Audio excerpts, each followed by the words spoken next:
might notice as your patients, previous patients, so we have some SPs, we have some other people from the Sim Center that you're going to see around the practice session. So this way everybody's on the same page and they can give you feedback on your physical exam. So what is the basic exam? I admit it's somewhat arbitrary. The school has assembled a set of physical exam skills that they want you to do on every patient. So in the spring, we will see cases, so the patient has abdominal pain or something. So the point of the basic exam is that you do that on everyone, no matter what their problem is. And then if that patient has abdominal pain, like I said, then you do the expanded techniques in the abdomen that we'll be discussing in the spring.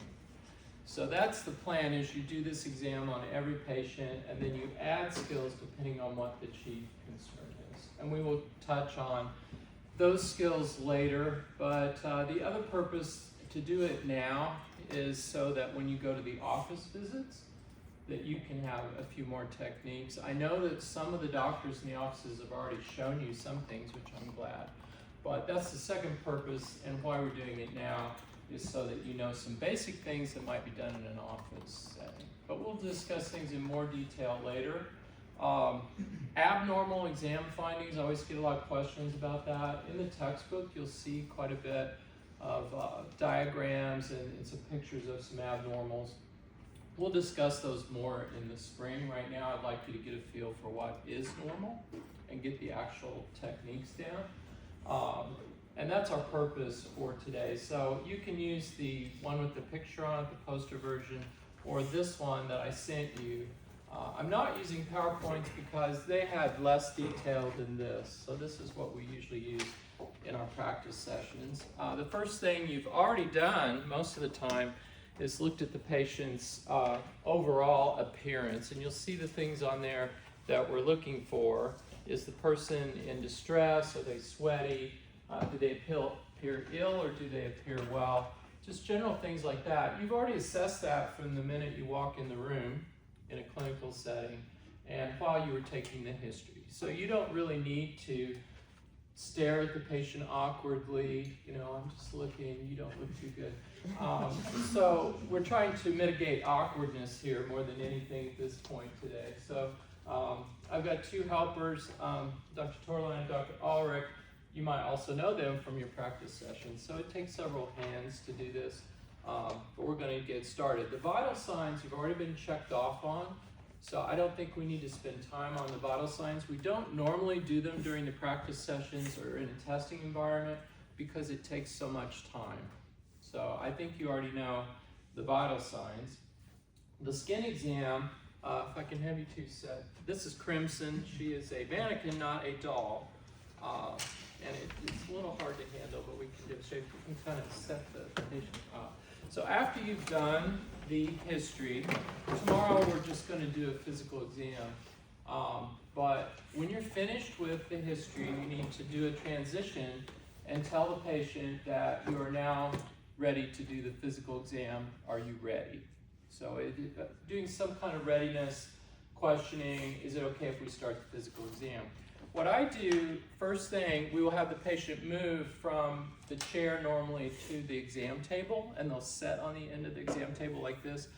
I generally put the sheet on the patient's lap then, because then it's there when you need it. Otherwise, it may be wadded up from the previous student sitting on the counter. It may be folded somewhere sitting behind the patient. Go ahead and put the sheet on the patient's lap. The patient will be wearing an exam gown.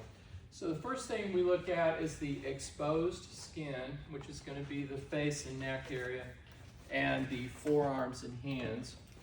So those are areas that get the most sun exposure. That's where you're going to see a lot of skin findings on a lot of people.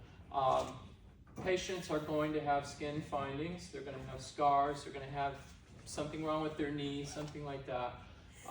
It gets confusing as to what pertains to the case you're working on that day and what is just the patient's, your SP's personal history. So I've told the SPs it's okay if you ask about something, but they'll try to clarify, well, that was my personal history, it's not part of the case.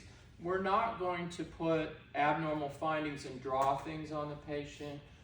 If the patient does have an abnormal exam finding next semester, they will either tell you verbally that, yeah, I'm tender down here, or they will hand you a card if you examine it that shows you what the abnormal is. So we're not going to draw things on them or anything. So if you find abnormals, again, you can ask about it. Some of these things are interesting in a practice environment, but they will tell you either verbally or with a card if you examine the area. Now, if you don't examine the area, you're not going to know, and then you're going to miss points there and miss points in the write-up. And we'll talk about the write-up of the physical exam in another session, so I'd like you to concentrate on the techniques for tomorrow. So the exposed skin, again, you need to explain to the patient what you're doing. You just kind of look, I just need to check your skin. And sometimes people have even done the review of systems there too, if you had any moles or rashes or anything. So that's the skin. I think we can use normal lighting in the room. The fluorescent lights from above work pretty well. The next step would be to work our way down. So we do from head to toe normally, and it's a flow. As long as you do all the techniques, you get points in a testing environment for doing all the techniques, but there is a flow to it that works better sometimes. The next step usually would be the eyes. We have pen lights. So you need to bring your pen light and stethoscope now to our practice sessions.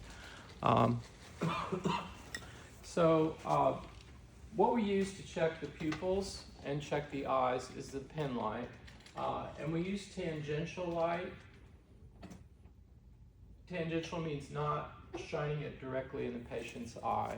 So you want to show, we do it twice on each side. So the first time you're looking at the pupil, you're directly shining the light in. The second time you do it, you're looking for the opposite pupil to constrict. So the SP needs to kind of see you look over there. Once at the one you're shining in, once at the other, and then do it on the other side. The default for physical exam is to examine the patient from the patient's right side, the patient's right. Sometimes you do have to cross over to do other parts of the exam, but we default to stand on the patient's right side to do things. So that would be the eye exam. You're also looking that there's no drainage. You're also looking that the sclera is white. So sometimes when your patient has liver problems, they're jaundiced, but you may not see it in their skin. You may actually see it in the sclera first. So we're looking at pupils, but we're also just checking the general eye exam. If the room lighting is very, very bright, I would suggest that you maybe even shield the patient's eye if you can't see them constrict. Some of the rooms, depends on where the patient's sitting on the exam table, may be difficult to see. So you may do that. You're not required to shut the lights off in the room. You could. When you shut the light off in the room, I would crack the door open because it gets very dark and you could crash into something. If there's a computer going in the room, usually that gives you some light, but otherwise I would crack the door open. But in this case, you can do it with the room lights on. Any questions about the eye? We're going to do more with the eye later, but for the basic exam, this is good. The tongue depressors, there's one here. Yeah. So we might practice this a little later. Thanks, Sue. We need to inspect the mouth and throat area. Again, coming downward from the eyes. We have to use a tongue depressor. We call it a tongue blade. If you don't use this, you're really not doing a very good exam. And you also need a light source. So that can be the pen light, or it can be the otoscope on the wall or in the cradle, depending on what room you're in. So the first thing, I like to hold the tongue depressor like this personally. There are variations on physical exam. You'll see the people in the offices on your clinicals doing them differently. The default is generally going to be what the Bates textbook says. So if there's an argument, but there are, especially little things. How do you hold it? Do you hold it that same way? Yeah. Some people kind of hold it this way, but I think this way I like it. It reminds me of a teeter-totter, and I can adjust my pressure that way. So the first thing we usually do is to put it in and look at the sides, and you hold your light source if you want to do it. And then, so we look at each cheek and then this lower lip, and you kind of pull them out a little bit as you do it. With practice, this is real easy to do. You can do it real fluidly, but it's going to be awkward at first, don't you think? I'll let you stand on the right side since that's our convention. And the other thing, after you do that, then I would have the patient stick their tongue out. So to get a good exam, you're going to have the patient open their mouth really big, and I usually use the term really big because sometimes we get, you know, a little bit of stuff, and you're not doing the patient a favor by not doing a good exam on them. So you need to get the patient in the right position. If you're shorter than the patient or taller than the patient, you know, the tables have a height adjustment. We can kind of show you how to use that. You can adjust that, especially if you're a very tall person or a very short person. You can also have the patient lean forward or straighten up a little bit more. You can adjust the position of the patient's head. You can say, here, move your head forward or back. Patients sometimes will pull away from you, and you need to get them in a good position. If you don't do that, your back is not going to hold out through the years. I can tell you after 30 years of doing it. You need to position the patient where you can comfortably examine them and you can see. So just take an extra second and say, just lean forward, whatever you need to do. To look in the back of the throat is a little bit of a trick, and I tell the patient, open as big as you can, stick your tongue out, and then you put the tongue depressor on the back of their tongue. Yeah, in this case, the person needs to tip their head back a little. And you look. You have them say, ah. What does it do to have them say, ah? So remember the nerves from human structure class. It's elevating the soft palate so you can see. It also helps to pull the tongue down a little bit. There's kind of an art to knowing where to put that tongue depressor on the back of the tongue. If you put it too far back and you touch the posterior pharynx, it'll gag the patient. Now that may be necessary in an uncooperative toddler, and we do that all the time. We won't do that here. We're gonna have cooperative patients.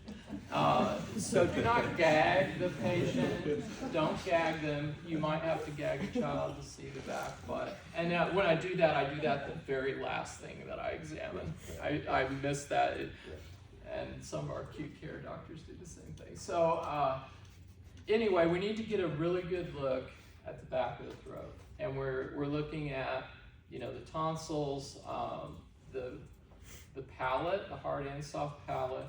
We're looking at the very back of the throat. Is there drainage back there? But you have to use that tongue depressor to really get a look kind of back behind the tongue. And there's been cases where tumors were missed because they just said open up real big, and you have to use a light source. So I'm pretty passionate about doing a really good throat exam. You can see a lot of things there. You can see lesions, you can see white material, you can see sores, you can see a lot of things inside the mouth, and you need to do a good exam. You're not helping the patient again by just taking a quick look and not really seeing anything. So take your time. We'll practice that. It's a skill, but it's a really necessary thing. And again, position the patient properly where you can comfortably examine them and you can get a good look. I get patients, I'm pretty short, I get patients that are really tall. Even though the table is down all the way, I'm like, could you scrunch down a little bit because I'm short? And you have to do a good exam. So moving away from the mouth area is the ears. So we're looking at several things in the ears. Does anyone have their own otoscope? You're free to bring it tomorrow if you want to try it out. Not a requirement of the school the last few years, but the otoscope, these vary a little bit. Almost all of them have some kind of rotary dial. It's either on the very top, you run with your thumb, or it's like here that you adjust. And it adjusts the brightness and it turns it on. If you're using one on the wall, it probably, when you take it off the wall, it's going to turn on.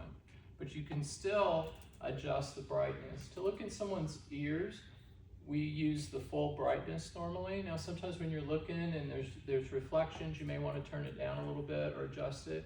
But generally we can use those at full brightness for the ear, now not for the eye. And we talk about the ophthalmoscope later. But instruments are slightly different. So again, if you own some, you can bring them and we'll help you learn to use the one you have. These require a speculum be attached to see the ear. And on the wall, there's going to be little tubes and you pull them out. Bear in mind that there's pediatric and adult sizes in there. The pediatric ones are a little over 2 millimeters, the adult ones are a little over 4 millimeters, and they will be marked which one they are. When you pull them out, it helps to do it a little bit sideways and kind of wiggle them out a little. If you pull too hard, sometimes they fall on the floor. So it seems so simple, but we've had awkward moments before that I'm trying to mitigate. So anyway, pull it out. Make sure you have the right size. We use the adult, or the ones 4 millimeters or so, as a default. Some people have very small ear canals, and if you can't get it in with the adult size, then try pediatric. But we're not going to be having pediatric SPs, so default to the 4 millimeter size. These have different ways they attach. Some have flanges, and you have to line up the little holes and twist it on that way. Others have a little markings, little grooves inside, and you push it on and you twist it. And you'll feel it kind of lock in place. You get used to doing this every day, it's nothing, but if you don't get it locked in, when you go to look in the patient's ear, it's gonna fall out. Or you're gonna look and then when you pull it away, it's still playing in the patient's ear. So again, take your time, make sure that the speculum is fully attached and that you have the right size. I'm going to pass this around, and if anyone breaks it, they're in big trouble. This is a model of the ear, and I want you to see just how, this is kind of life-size, just how small it is and what we're looking for. And the ear canal is not a straight shot, it's curvy. And it's really difficult to even see the eardrum sometimes. So it requires a lot of practice, like a lot of these techniques do. I would suggest, if you can show them how you hold the ear, her ear is molded to the side of her head, but you need to gently grab the outer ear, and usually I pull it up and back, and sometimes outward a little too. That's good, yeah. Yeah, so, but this is very sensitive. If you touch your own ear and you pull, so don't pull hard, pull it up and back and maybe out just a hair. I usually use my thumb and index finger, but I do it very lightly because it's sensitive to patients.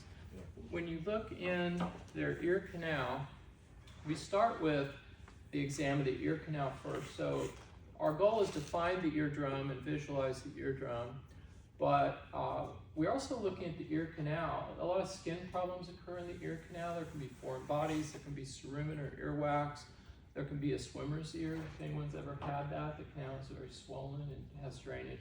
So it's not just that we're looking at the eardrum, we're looking at the ear canal. So when I get the ear in position, I take the instrument and I usually take it on the tragus, this part of your ear right here, and I push it outward just a little bit. I use the speculum as I'm first going in, and I push the tragus outward a little bit.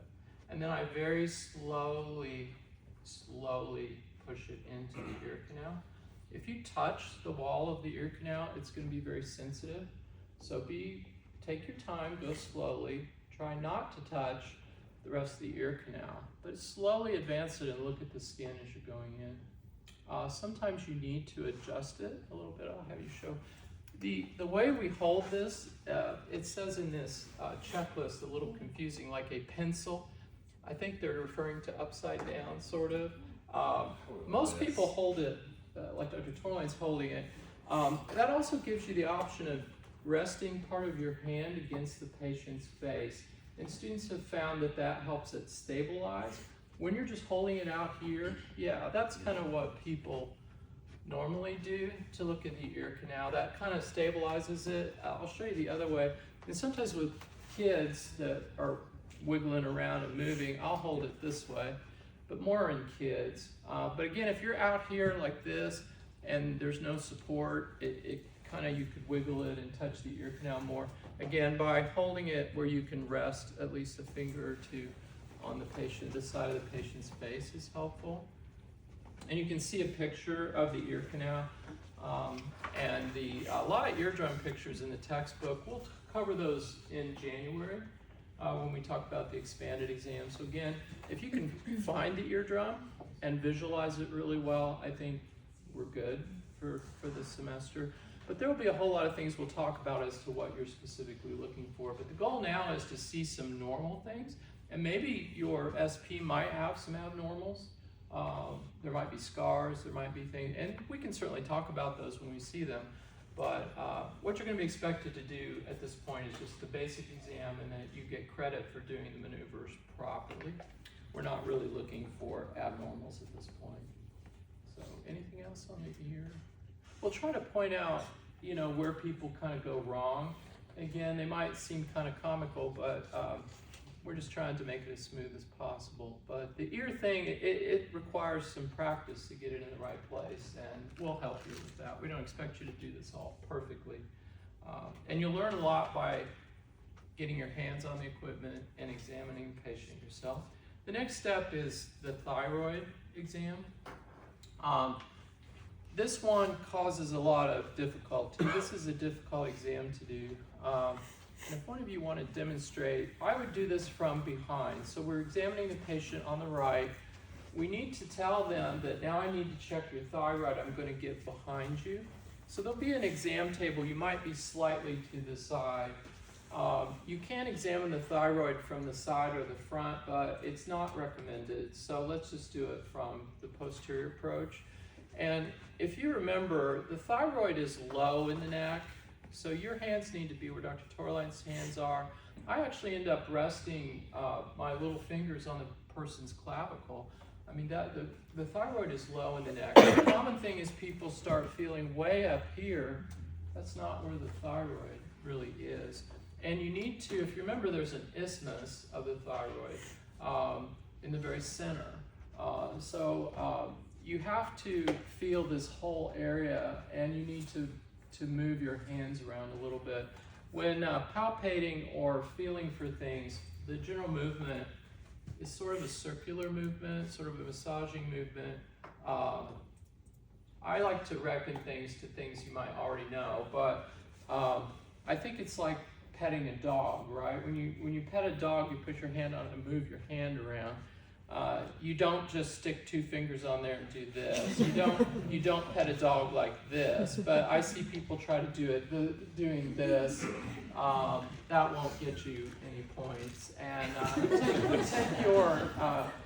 take your time. I think people get nervous. You know, this basic exam, when you get used to doing it, should take 5 to 7 minutes.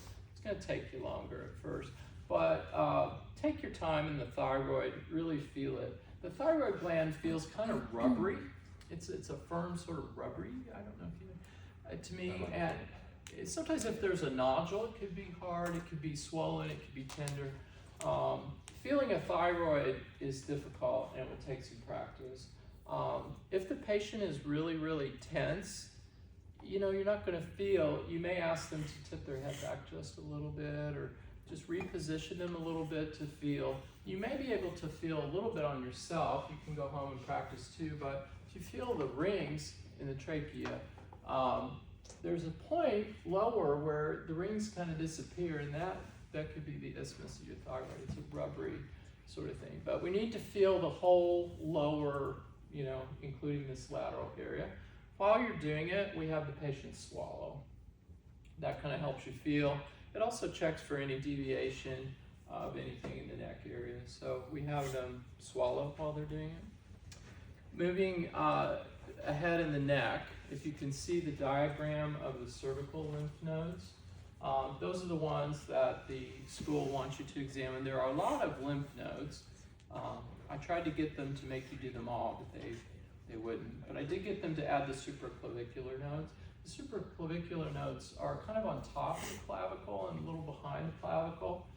I had a patient years ago come in, had a supraclavicular lymph node. It felt like kind of at the top part of their clavicle and right above, it felt like a golf ball. It wasn't quite as big as a golf ball, but it was hard, maybe a tiny bit softer than a golf ball.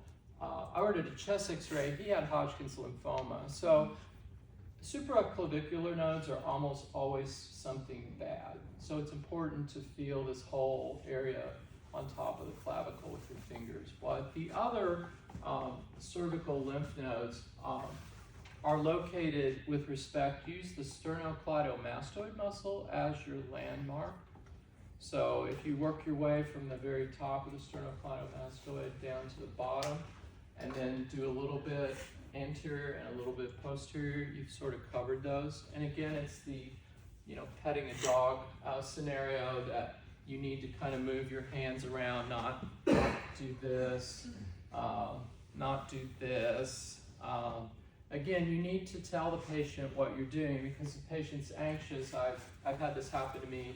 I went to feel and they jumped, because you're going for their neck. So it's important when we do, yeah, like that. That's a good. So I like to use the ends of my fingers, not just the fingertips, but maybe even the distal 1/3 of your fingers. I think I feel better like that. I'm moving around when I'm doing it. As a training method, a lot of doctors you work with will have you actually name which lymph node group you're checking, and I think that's pretty good training. As long as you do it properly, you will get the point on a clinical exam. You don't have to verbalize it, but I do think it helps when you're first starting to say, I'm going to check your lymph nodes. These are the superficial cervical, these are the deep cervical, and these are the supraclavicular. Patients kind of like it as well, and it's good for you. So we do this with the heart valves and the lymph nodes typically, but as long as you're in the right place and you have the right technique, you should receive the point for that. Okay, any questions about neck structures, lymph nodes? So sometimes in human structure class, this doesn't get a lot of time. So if you needed to review the anatomy, if you're lost or something, that might not be a bad idea on some things. But we'll add more lymph nodes later. I think you should learn where they all are. But for the basic exam for this semester, I'm happy if you do that properly. And jump in if you see anything.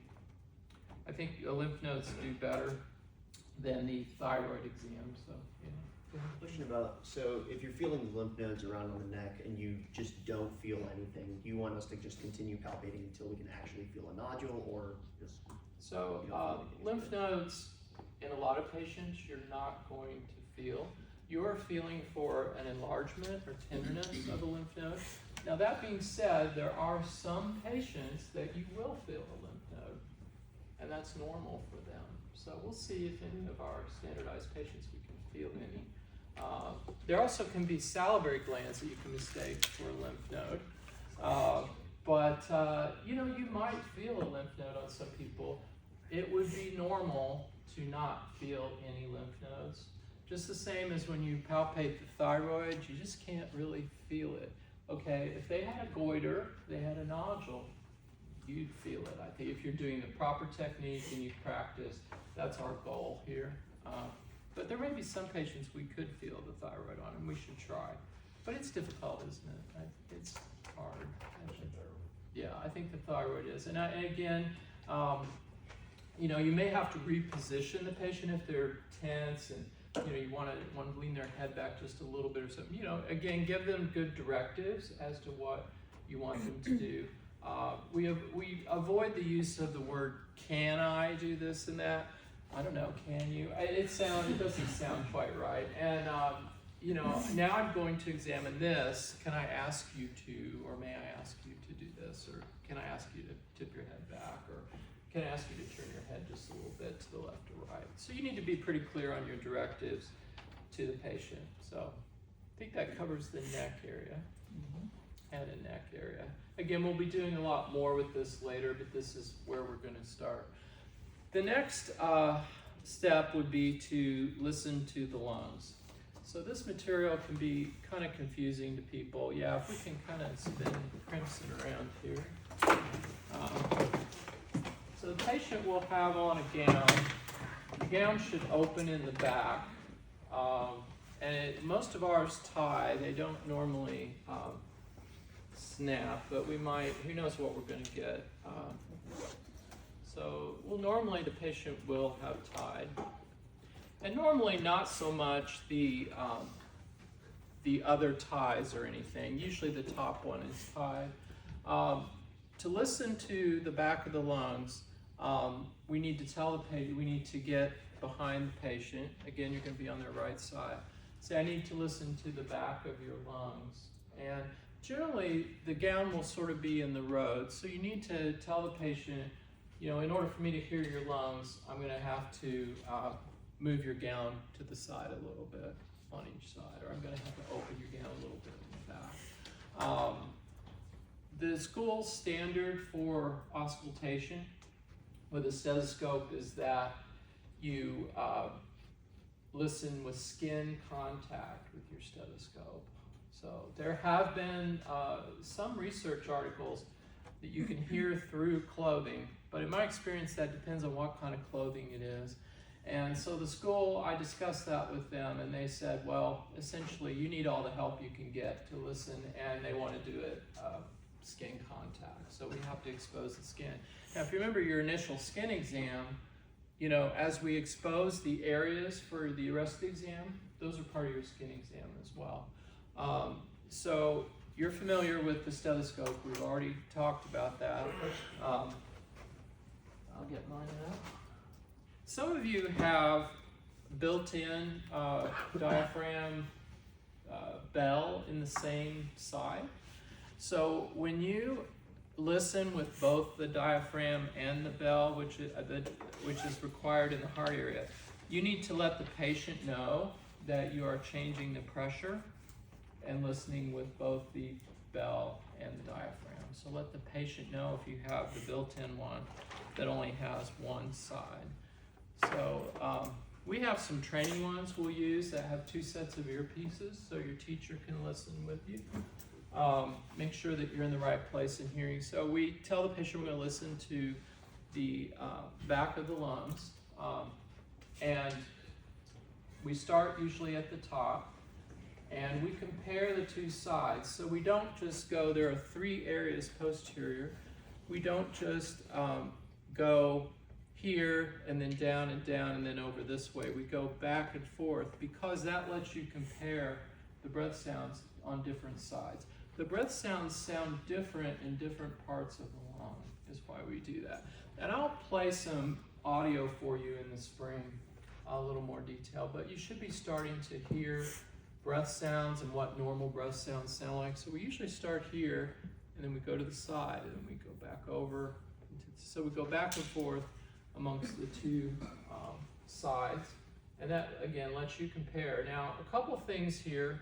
The patient needs to take a deep breath, and I think it helps if they do it through their mouth, but you need to instruct them. I've had some students say that every time I put the stethoscope on you, take a deep breath in and out through your mouth. Then the patient knows to do it. You can do it any way you want, but you're going to have them take a deep breath so you can hear. With normal respirations, you really aren't going to hear the breath sounds properly. After you're done auscultating the 3 areas posteriorly, these are fairly general areas, and this is tricky because if the patient has a bra on, you are not to ask them to remove the bra. You may ask them if it's okay if you put your stethoscope under it just a little bit, but we don't normally listen under clothing or garments, but sometimes on a bra you have to stick the very edge of that under there. But be sure to tell them what you're doing. When we get to the front, then you may need them to do more we'll talk about. But do not appear to listen through elastic or any kind of clothing. Elastic is particularly bad about making crackly sounds that sound like congestion. So do not listen through something. If the patient needs to move it or something, you may ask them, but try to listen around it. Also, do not listen over the scapula. So if you look at that diagram, you see we're more medial until we get out here below the scapula, because you're not going to hear through the scapula. So If you attempt to listen through the scapula, you're not going to get points for doing that. You're not going to hear anything. So we need to stay a little more medial, and then you can go a little more laterally in the lower lobe regions. So that's why it's there. But these are not precise points, and these vary depending on the person's habitus. So someone who's really tall has a different diaphragm position than someone who's really short. And so we have to stay above the diaphragm. If you're clear down here, you're below the diaphragm, you're not hearing. But realize this is part of medicine, that patients are different, and the position in a tall male patient may be different from a shorter female patient. So we'll try to help you with those. But the diagrams are a little bit unprecise in that way. And that's why, because chest configurations really vary. If you look at the anterior location diagram, this one caused so much confusion. They've tried to revise this. They're talking about listening anteriorly, but also in the mid-axillary lines. So I typically would listen to the mid-axillary lines, so it's straight down from the armpit. It's the sides, not really clear in the diagram sometimes when you look at it. I do that after I finish the posterior auscultation. And then I say, now I need to listen to the sides of your lungs. May I move this forward just a little bit? That is really, I have found in clinical practice, one of the best places to auscultate, don't you think? You'll hear pneumonias there better than anywhere, I think. And so, yeah, so it's there. So move the gown. Do not stick your hand underneath the gown, but ask them if you may move that forward just a bit to listen to the side of the lung. So, again, this changes with the patient, where the best places are. We'll try to help you with that. I try to alternate male and female patients in the rooms as we go, so you get a little more practice with that. Okay, now if we can spin Crimson forward. All right, when you're done, I would make sure if the gown is still tied, it should be, you're fine. As we listen to the anterior part of the chest, we can't listen through the gown, so we're going to have to tell the patient, now I need to listen to the front part of your lungs. May I lower your gown just a little bit so I can get there? So we might need to untie, and what's going to happen is the gown may fall down. So in order to prevent gravity from doing its thing, we often have the patient cross their arms that will hold the gown in position. There are some people who examine male patients with just the gown down, or ask them if they can do that. I probably don't recommend that at this point, because with what little experience you're having, to have to think about the difference between a male and female exam, I probably would do this with everybody. The male patient may say, I don't care if it falls down. Okay, but I think this is a pretty good technique to just say, I'm going to lower this, would you please cross your arms so that the gown doesn't fall down. So we need to get it down where you can auscultate the upper lobes of the anterior thorax. So, and you can do that. Now when you get in this position, again, the patient needs to take a deep breath and blow it out. I have the patient turn their head to the side so they do not expire upon me. I have done many years in acute care, and I've seen sick people. I don't want them blowing on me. So it's up to you if you want the patient blowing straight out. But I think it's okay if you have them turn their head to the opposite side as they do it. When you're in the anterior position, when you're behind them, it really doesn't make that much difference. So again, these are fairly high. You can get to them with the gown lowered. Problem is when you have to listen to the lower lobe areas anteriorly, how do you get to those? Well, I probably, when I'm done listening to the upper lobes, I would probably go ahead and retie the gown. And then I would tell the patient, I need to listen to the lower areas of your lungs. Can we raise the gown up to listen to the lower lobes? So don't be trying to stick the stethoscope down. It's hard to lower this enough to really listen to the lower lobes, I think, from above. If the patient's really, I don't know if it's way down and you can get there, but I don't think it's good. I like to listen kind of below the breast areas, and I think it really works better to go from below the gown. But they've already got a sheet here, again, on their lap, so you're just asking them if they could pull that up so you could listen to the lower part of their lungs. Questions? Yeah, okay. And we'll work on breath sounds. Again, depending on where you are, it tends to sound like kind of wind in the leaves, kind of a rustling sort of sound. They're fairly soft, but we'll try to get where we can hear some of those. And we'll talk about the abnormals in January, kind of what you're listening for. And if some of the SPs have some abnormals, we can listen with you and talk about it. But that is what you do in the seated position. The next step of the exam is the cardiac exam. The cardiac exam needs to be done with the head of the bed at 30 degrees. And I saw in Bates, in the chapter 4, that was the assigned reading for this, they have a diagram of the back of the exam table and the degrees. The reason that's there is because we find geometry challenge students who don't know the degrees very well. So what is the degrees when the back of the table is absolutely vertical? Okay, good. There you go. And what is the degrees when it's absolutely flat? 0. We're talking about the back. You can say 180, but it's 0. So what is halfway between completely upright and flat? 45. Yeah. So it's a little less than 45. We've seen all kinds of things, haven't we, Dr. Albert?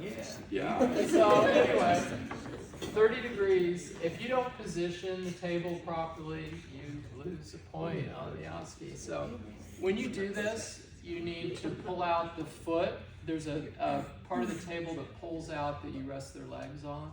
So don't make the person's legs hang over. So this doesn't have it, but you want their legs like this. Pull out the foot extender on the table. Okay, so this is 30 degrees. We're going to listen to the heart. And again, we're going to listen to the top of the heart first. Same sort of thing, we need to tell the patient what we're doing, and that may I lower your gown to get to the top part of your heart. So untying them, yeah. And then, so there are 2 heart sounds. What causes the first heart sound, or S1? So you've been in medical school a few months, but that's okay. We won't get scared.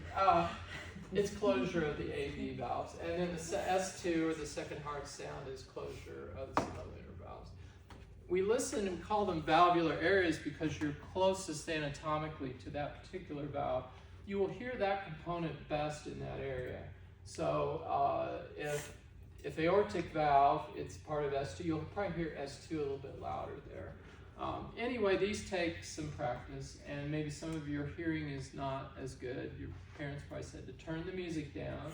You didn't, or you've had those ear things and constant media. So human hearing is not what it used to be, I think. But if you can't hear, move it around a little bit, and we'll try to listen with you. I have an amplified stethoscope too, if you're having a really tough time hearing, and we can pass that around. So the heart valve areas have their abbreviations. Again, generally the students will say, I'm listening to the aortic area, and I'm listening to the pulmonic area.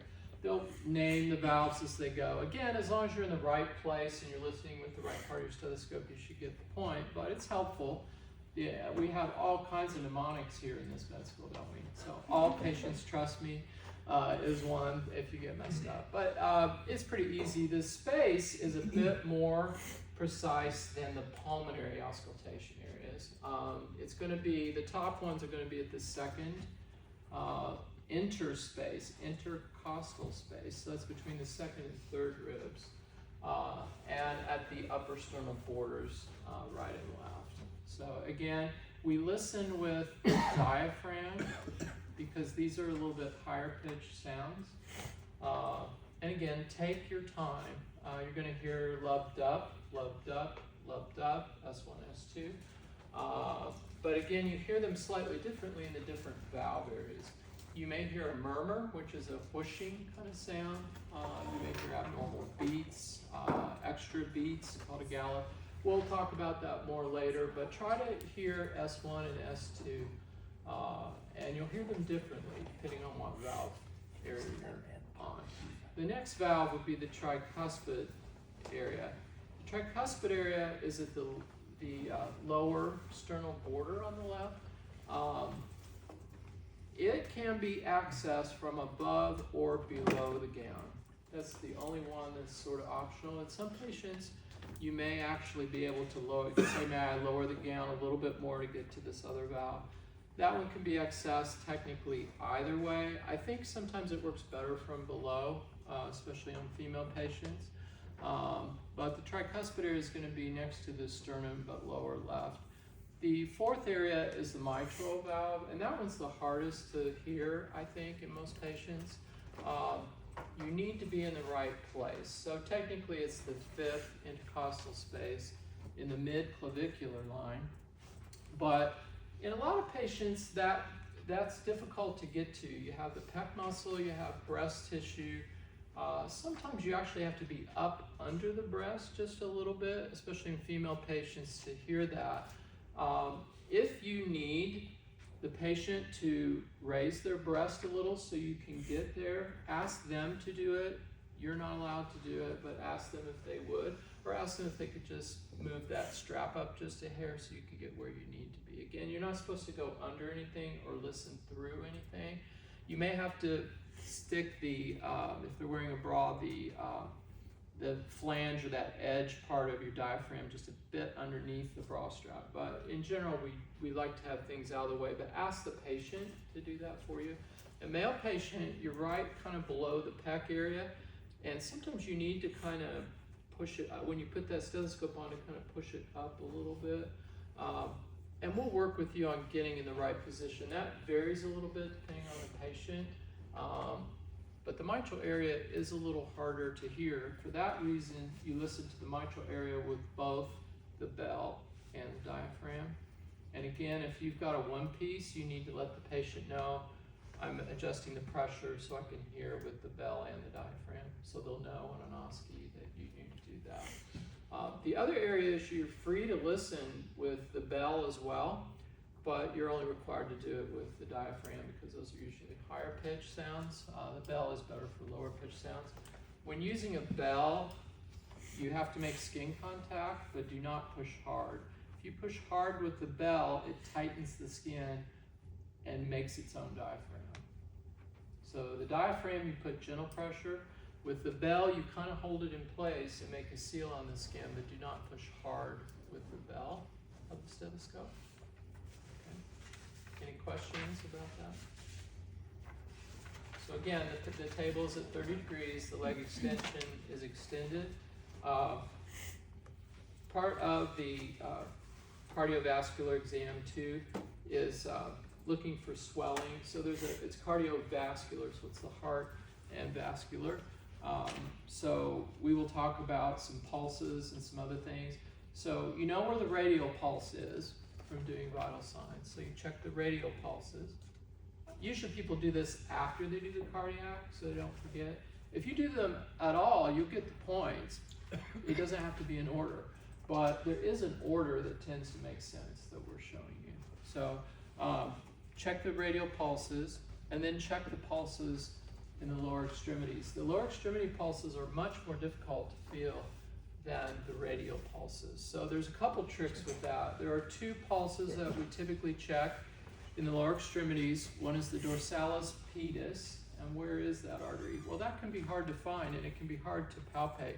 So one trick to finding it, it's right where he's showing you, is if you can't find it, just tell the patient to raise their big toe. That's gonna contract the muscle and raise the extensor tendon, and then you just feel just lateral. So it's a hard one to find, but I put my fingers in that same position as you, like that. And at least use these two, index and middle finger, not just one finger. But have the patient raise their big toe. That'll expose that tendon and feel just lateral to the tendon. And we compare them each side. We grade pulses. So it says in this one that we grade them 0 to 3. 0 means I can't feel it, which you might not be able to feel in some people. 3 is kind of, it's bounding, it's more than normal. Normal would be a 2. There is a 4, not mentioned on this sheet, but that would be where you can see it without even feeling it. You can just watch it, and you're not probably going to see that much. But a normal is a 2. We'll talk about write-up later, but don't just put normal. Right? We expect to see what grade it was that they were. And we usually put the number and then a plus sign behind for the grades. And just put the dorsalis pedis pulses were 2+ bilaterally, or 1+ on the left, 0 on the right. Anyway, so if you can't feel the dorsalis pedis pulse, which you might not, a lot of people have peripheral vascular disease and it's hard to feel. You feel the posterior tibial, which is behind the medial malleolus. It's not the posterior fibular. It's not laterally, it's medial, posterior tibial, and you kind of wrap your fingers around the back of the medial malleolus like that. So we can.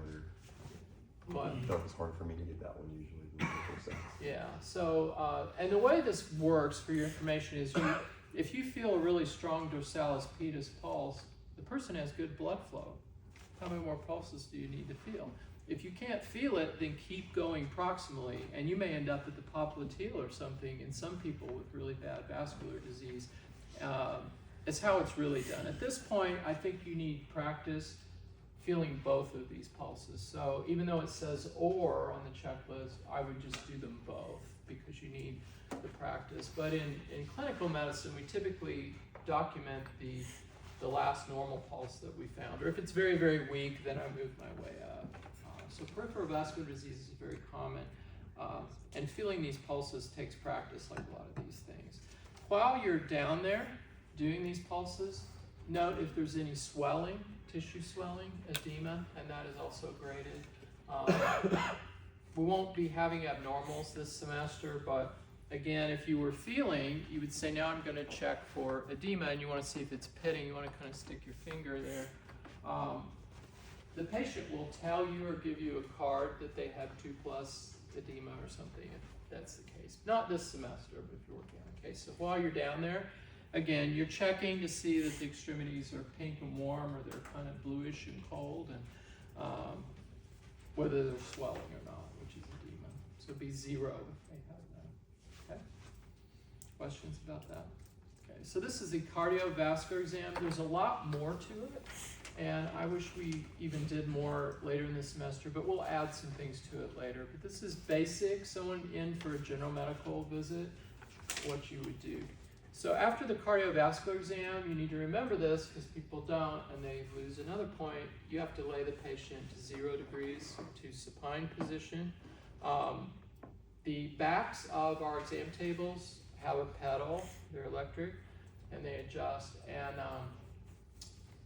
they're it can be choppy and stuff. So my advice to you would be to support the patient as the table's going up or down, because they can be jerky, and I would probably, support the patient's posterior shoulders. You're repositioning them on the table, because that and the students, you're running the pedals takes a little practice. So I would help the patient but you need to say, now I need to examine your abdomen, so I'm going to lay you flat. Let me support you as we go down. Again, the gown is on the patient's lap already, where you need it, and the footrest is already extended. We need to expose the abdomen. So you tell the patient, I need to examine your abdomen. I'm going to need to lift your gown up so I can expose the abdomen.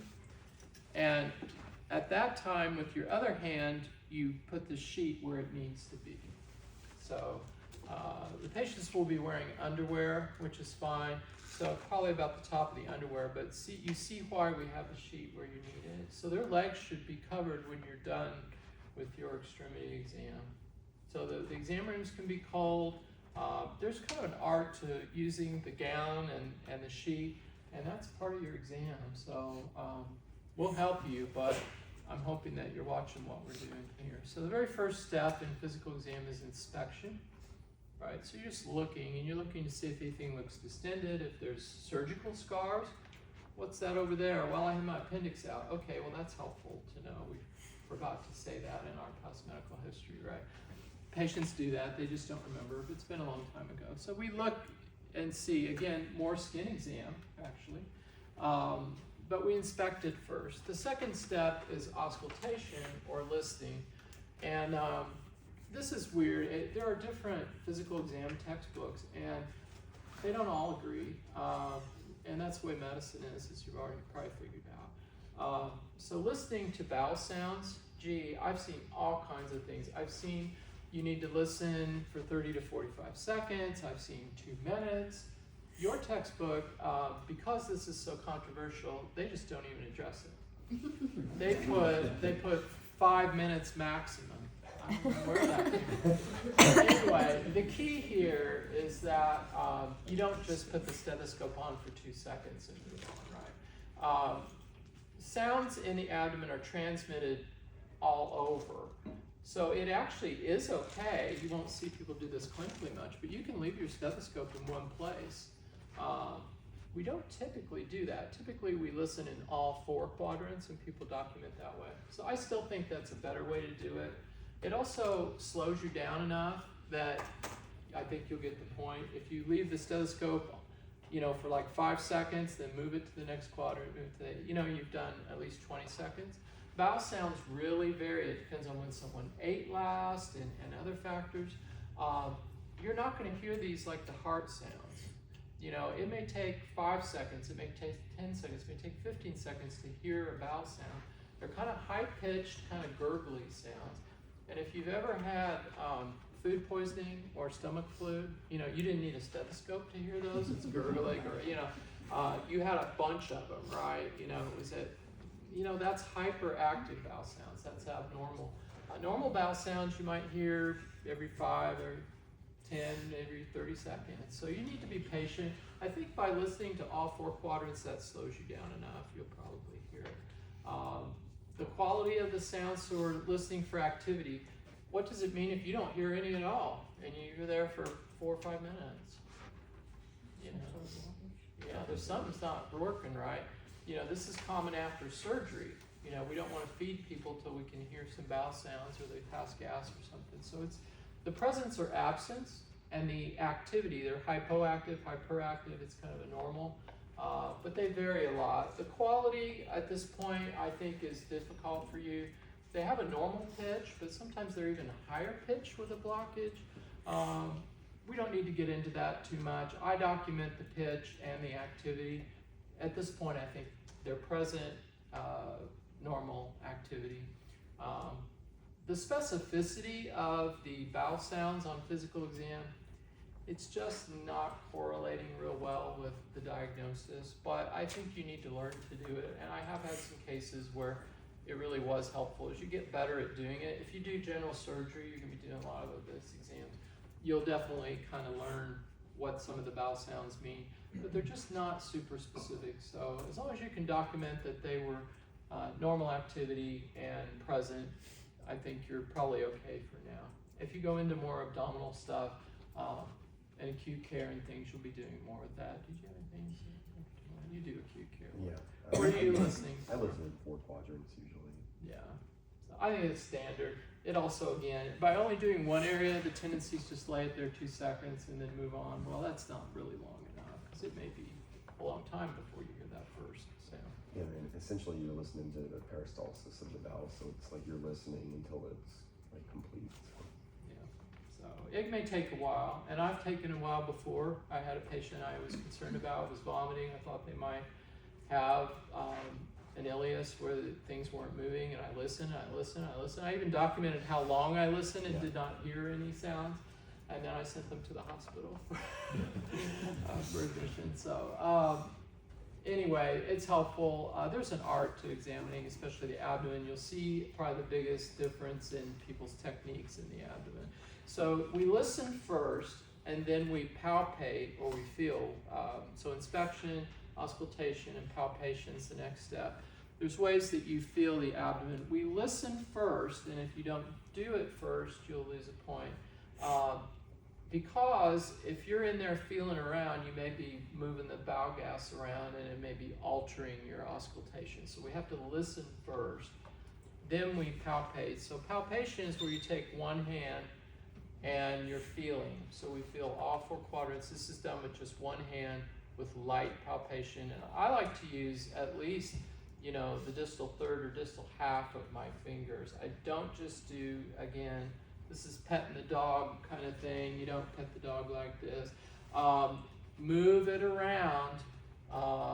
You know, go in a circular motion, really feel it around, because you might miss something if all you do is feel one tiny little area. You're going to miss something. So we need to really feel it well.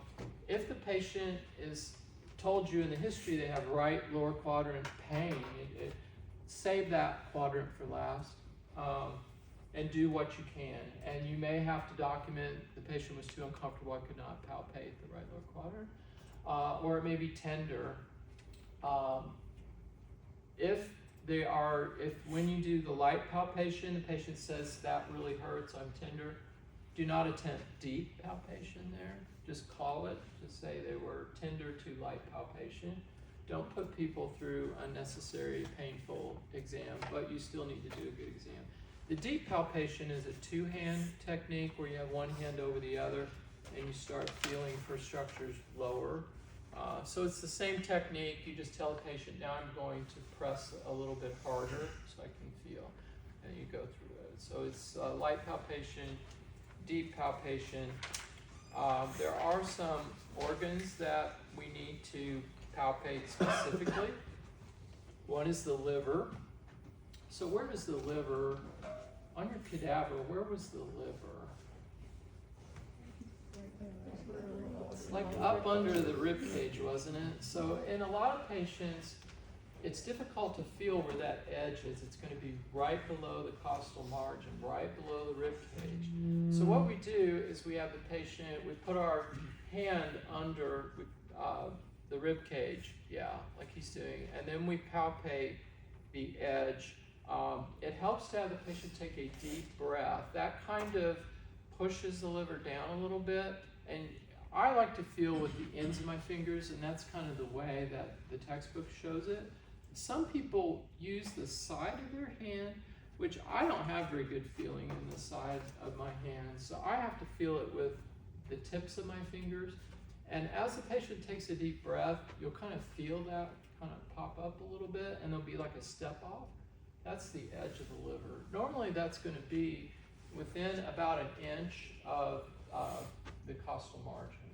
People with pretty bad cirrhosis, though, their liver can be much lower than that. So if you don't feel anything, keep feeling down. But it's usually within about an inch of the costal margin. But again, put your hand under the rib cage, raise it a little bit, have them take a deep breath, and then roll your hand sort of around and see if you can feel the liver edge. The other one is a little bit, again, you're standing on the right side. It's a little bit of a reach over to the spleen. And the same thing, have them take a deep breath. Where was the spleen? Yeah, so it was on the other side up under the rib cage. It's very hard to feel. You may not feel it unless the spleen is enlarged, but it's kind of inside where these last 2 ribs, the floating ribs, are. And so you take and go diagonally down as the patient's taking a deep breath, and you try to get up under those very last ribs. You may actually tap the end of the spleen with your middle finger. I usually go in like this. If it's enlarged, you'll feel it usually on the middle finger. But it's okay if you don't feel it on some of the patients. We'll keep working on it. But it's not, some people have tried to feel it down here and all kinds of, it's up under the rib cage. So, and again, by taking a deep breath, that kind of increases intra-abdominal pressure and will push it down a little bit and help you get to where you need to be. One plug I would make for kind of as you guys learn this is if you can get any of your hands on point of care ultrasound, I feel like it enhances your exam because then you can see everything. You actually see where the spleen is, see where the liver is. And when you do an exam, you kind of have a better idea of where things are. Yeah. So that's where the point of care ultrasound really helps. You could really visualize it. It's a bag of blood basically, and you can see it pretty well. And we even when we do our point of care ultrasound, if we're doing the abdomen, a lot of times I'll have the teachers show you where it is and then have you see if you can feel it. But it's difficult. to feel. So you're not graded on your results, you're graded on your technique. But that one takes quite a bit of technique to learn to feel a spleen. Often can be enlarged with mono, other heme type diseases. Dr. Ulrich, do you know? I think we've just had trouble with people, they were too medial or they were not up under the rib cage and they weren't having the patient take a deep breath and they weren't supporting the rib cage and kind of lifting it up as they do the exam. Okay. Abdominal exam, very basic, a lot more techniques. If you think the patient has appendicitis or something, you're going to want to do more techniques, which we'll talk about next semester. But a general office visit, that's, I know some family medicine doctors doing traditional office practice, and maybe some of your preceptors who do an abdominal exam routinely, regardless of what they're there for, just because they feel it, they're their family doctor, they don't want to miss things. It only takes a minute to do an exam. Okay. Now we'll do neuro exam. The first part is the speech, and you already looked at their speech when you were doing their history. If it's slurred speech, if they're having trouble pronouncing, things like that. So we're looking at not really the thought content, but kind of hardly talk or things like that. So you don't need to do anything special here. We can move on to the tendon reflexes. So there are a lot of reflexes. Some involve tendons and some do not. These would be the tendon reflexes. You only have to do 2 right now. And these require a lot of practice. So we'll try to practice a little bit before we finish today and you leave. But the first one is the biceps reflex. This is the only tendon reflex typically that you don't hit the patient, you hit yourself. The biceps tendon, as you know, the location from anatomy, it's a little bit deep. So we have to put our finger over the tendon and then strike our finger instead of striking the tendon directly. A couple things with this, like Dr. Ark has over here. The response to this, the positive response, is the arm kind of jerks, the bicep contracts. In some patients, it's difficult to get any response, but you may have actually just the bicep muscle sort of quiver, and the arm really doesn't move. So for this reason, I would raise the sleeve before you do the exam. I would position the patient comfortably, and this mannequin I can't do, but actually you'll do better if the palms are down. A lot of people forget that, but we can't do that here, but if they're positioned with their palms down, that will help you. You find the tendon, and depending on which side of the patient you're on, you can use your index finger or thumb, and then you strike it with the tomahawk. These all have eponyms, and I never can remember the eponyms for all these reflex hammers. I have other reflex hammers I'll show you later. If you're having trouble, there's one that looks like a hammer, one that looks like a wheel. They've got people's names. Dr. Ulrich usually knows the names. Anyway, so we find the tendon, we strike our finger, usually the dorsal DIP part of the finger, and that's when we're looking for the response.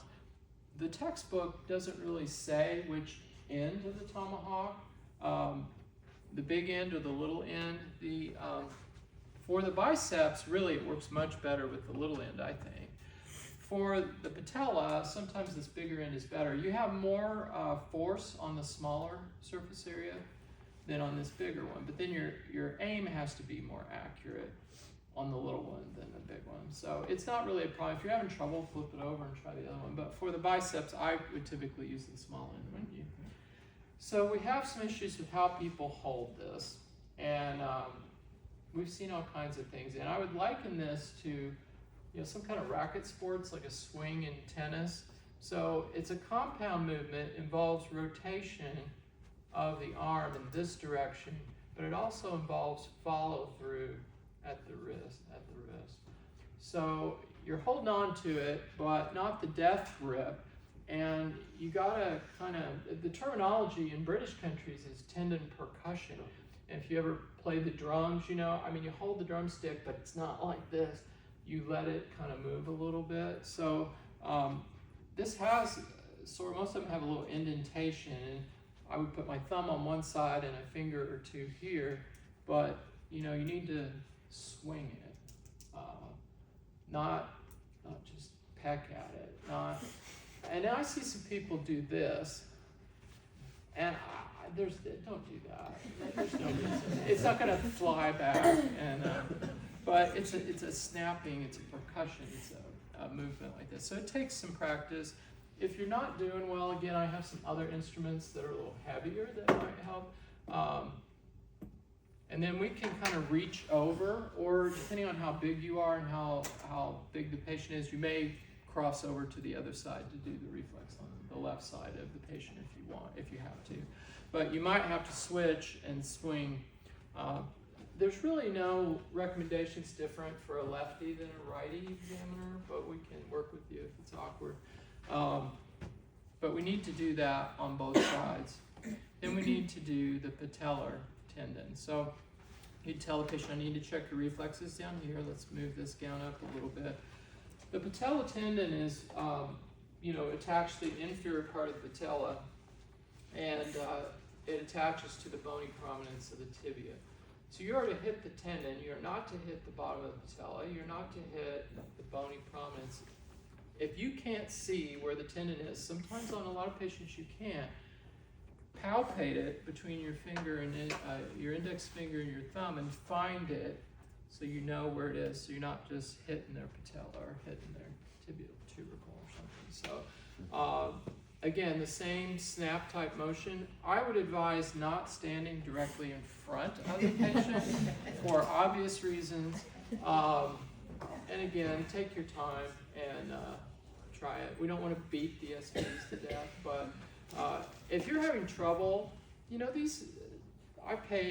these were cheap on Amazon, these reflex hammers, just get some and practice. It's nice to have on clinicals anyway. So, we have some for practice sessions. I brought some today we can play with, but they're very inexpensive. And if you're interested in neurology or you're having trouble, buy a couple of the other style and go from there. And we'll do a lot more neuro exam in the spring. This is just a basic sort of physical that we're doing today. And the last part of it is a gait assessment. So the gait assessment is usually done at the end. And so we'll say, we're almost done with your exam. I'm going to have you stand on the floor and walk to the door and back. So that's approximately 4 feet. That's okay. They can walk normally. So you're looking for gait disturbance, like, their foot is dropping or they're hopping on one side. Dr. Lanou tells me that he'll talk more about gait disturbances in his class in the spring. But for now, we don't have time to do an in-depth discussion of gait disturbance. But if it's arm swing and the legs, we're looking at several things. To the door and back is fine. Make sure the gown is tied before you do that. Awkward disrobing occurs as someone is walking to the door. What else is there? Again, this seems like a lot as we went through, and I tried to show you the pitfalls. In reality, once you get used to doing it, so you'll have to do this on the OSCE. You'll have to take a history and then do the basic physical, not 45 minutes. For tomorrow, you're not taking a history. It's somewhat informal. I'll have you just go in and introduce yourself, and then we'll do a physical exam. We will be filling out, the doctors will fill out a checklist of how you did. It's not to grade you, it's just to show you what you need to work on for the OSCE. You will upload it to Canvas, that'll be the only assignment. You won't have to document the physical, but that kind of lets you know. We'll have an open practice session the next week if you need some more practice, or if you practice at home with somebody, that's fine. That's what we'll do. Be sure for the OSCE that even though you washed your hands when you came in the room before you took the history, that you use the hand sanitizer before you start the physical exam. So, and tomorrow you can just go in and introduce yourself and use the hand sanitizer and go ahead and do the exam. But don't forget, even though you washed your hands, your pen might be contaminated, and you need to use the hand sanitizer before you touch the patient. Okay? That's something we forget. So, what other questions? Anything else? So tomorrow are they going to be two in the room with the No, they're coming in one at a time. It'll be the same as we did the last time. So they have an individual sheet we'll fill out on each one. And I kept them individual this time. Okay, alright. Every half hour, which will be plenty of time. So we'd like to see you just go through it and see if you can get the flow down. And we'll try not to interrupt you too much. And then at the end, we've got plenty of time to let you practice a little more and let you do things. So that's Well, what yeah, my experience having taught this for several years is around the third or fourth one, you'll start to feel comfortable. It won't be tomorrow, don't worry about it. Yeah, we're not expecting perfection, and we'll deal with that. Although we have a little time, and I would like to. I brought some tools. If we could practice some head exam and neck exam, and work with the reflex hammers a little bit. Just find your partner, and we'll do it here in the room. It's not ideal. If the standardized patients want to hang around and practice with us, you're welcome. If you need to go, that's fine too. But I'd like you to get your hands on things before tomorrow. So we'll have someone just set on the tables. We'll do the best